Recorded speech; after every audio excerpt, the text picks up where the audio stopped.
திருவண்ணாமலை அண்ணாமலையார் கோவிலின் பின்புறம் இருக்கக்கூடிய மலை உச்சியில் ஒவ்வொரு கார்த்திகை தீப திருவிழாவின் போதும் மகாதீபம் ஏற்றப்படும். ஒவ்வொரு ஆண்டும் இந்த மகாதீபத்தை ஏற்றுபவர்கள் யார்? கோவிலை சார்ந்த அர்ச்சகர்களா என்ற கேள்வி பலருக்கும் எழுந்திருக்கிறது. ஆனால் இந்த தீப திருவிழாவின் போது பர்வத ராஜகுலத்தினர் என்ற சமூகத்தை சேர்ந்தவர்கள் மட்டுமே மகாதீபம் ஏற்றும் உரிமையை பெற்றிருக்கலாக இருக்கக்கூடிய பகுதிவாசிகள் தெரிவிக்கிறார்கள். அவர்கள் இந்த பணியை சுமார் 15 தலைமுறைகளுக்கு மேலாக தொடர்ந்து நிறைவேற்றி வருவதாக கூறப்படுகிறது. வரலாற்று புராணங்களை படி பார்க்கும் பொழுது பர்வத ராஜனின் மகளாக பார்வதி தேவி அவதரித்ததாகவும் இவர்கள் மீன்பிடி தொழிலை மேற்கொள்வதால் மீனவர்கள் என்றும் செம்படவர்கள் என்றும் அழைக்கப்பட்டு வந்திருக்கிறார்கள்.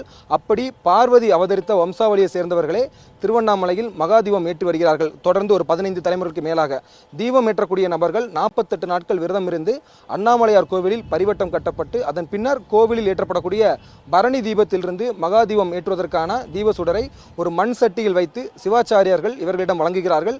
மண் சட்டியில் ஏந்தி செல்லும் தீப சுடரை கோவிலுக்கு பின்புறம் இருக்கக்கூடிய 2668 அடி உயர மலை உச்சிக்கு கொண்டு இவர்கள் அணையாமல் கொண்டு செல்கிறார்கள்.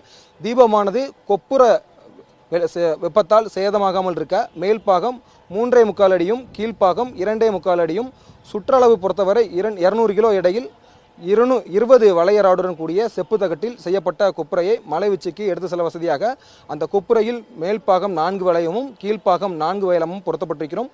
இவற்றை புதுப்பிக்கப்பட்டு காவி நிற வண்ணம் பூசப்பட்டு சிவசிவ என வாசகம் எழுதப்பட்டு விபூதி பட்டையுடன் கூடிய லிங்க படமும் தீப விளக்கில் அர்த்தநாரீஸ்வரர் உருவம் எழுதுவது போன்று படம் வரையப்பட்டிருக்கும். ஒவ்வொரு ஆண்டின் போதும் இந்த மலை உச்சியின் மீது இருக்கக்கூடிய கொப்புரையில் தீபம் ஏற்றுவார்கள். அன்றைய தினம் காலையில் பரணி தீபம் ஏற்றப்படும்.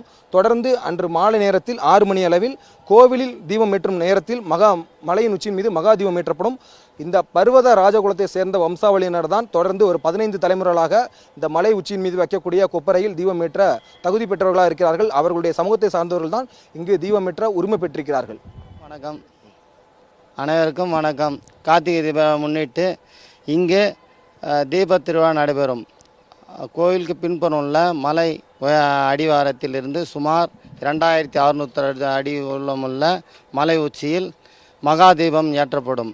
சுமார் மாலை சரியாக 6 மணி அளவில் ஏற்றப்படும். இந்த தீபத்தை ஏற்றுபவர்கள் பர்வத ராஜகுல நாட்டார் என்று சொல்லக்கூடிய அந்த வம்சாவழிகள் தான் இந்த தீபத்தையும் கொப்பரையும் எடுத்துக்கொண்டு மலை மீது வைத்து அதனை நாம் இன்று மகாதீபமாக போற்றி வருகிறோம். சிவன் பார்வதி அவர்கள் வழியில் மீன் பிடித்தும் தொழிலை செய்து வந்தவர்கள் தான் பர்வதராஜகுலர்கள்.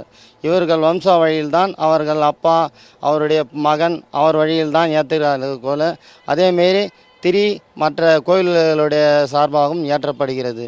அது தவிர மற்ற யாரும் அலோவ் பண்ணுவதில்லை. காரணம் என்னென்னா அவங்க தலைமுறையாக வர்றதுனால அந்த பாரம்பரியம் பண்பாடெல்லாம் மென்மேலும் வளரட்டும். அதேமாரி இந்த சில நிகழ்ச்சிகள் நடந்ததுனால மலையேறத்துக்கு பக்தர்களை அனுமதிக்கவில்லை. இது மக்களால் ஏற்றுக்கொள்ள வேண்டிய விஷயம்தான். கீழே மலை நம்ம தீப தரிசனம் செய்து கொள்ளலாம்.